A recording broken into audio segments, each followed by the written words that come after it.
യാഗം നല്ലൊരു വീഞ്ഞു കുടിച്ചതുമൂലം ലഹരി പിടിച്ചൊരു ശിഷ്യ സമൂഹം സഭ പണി ചെയ്ത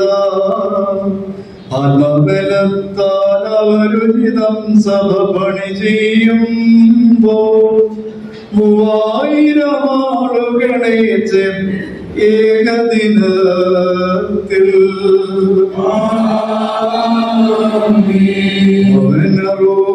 വഴിവോ നൽകിയ പ്രേരണ മൂലം മുക്കുവരെ തൻ സ്നേഹന്മാർ മാറ്റിയ നാഥ നിർമ്മല ദീപ്തിയിലിവ പണി ചെയ്യുവാൻ തുണ ചെയ്യണമേ ദോഷം വീട്ടി വരുത്തമരാക വരമേകണമേ